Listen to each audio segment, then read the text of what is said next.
I have a funny Sunday story to tell you. In 2014, I went to my family's restaurant in Queens. I've mentioned this a few times in the past. The Colombos would regularly have dinner there a lot.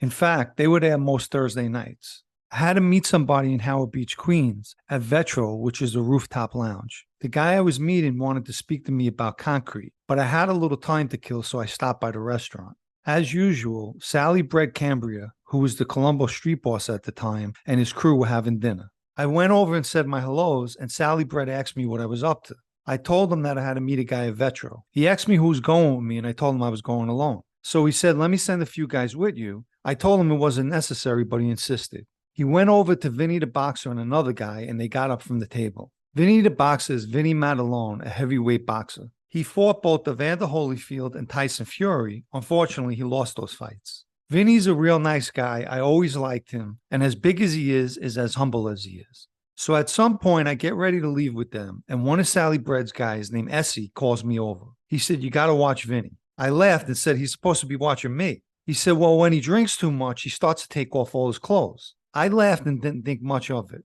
So when we get up to the roof at Vetro, we grab a table, we order some drinks, and a few girls walked over to join us. But after a few minutes, I spotted the guy I was there to see. I excused myself and walked over to him.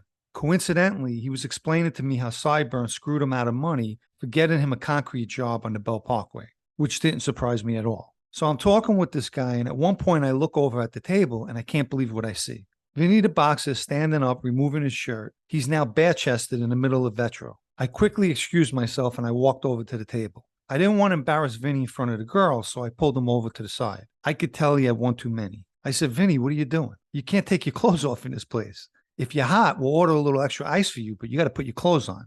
He laughed and walked over and grabbed his shirt and put it on. I found out later that night that he was pulled over and received a DWI, which I felt bad for, because I should have either drove him home or made sure he had a ride. The next time I seen Sally Bread and his crew, I told them the story about what happened that night at Vetro. They were all laughing. And Essie turned to me and said, I tried to tell you, but you're lucky he only took his shirt off.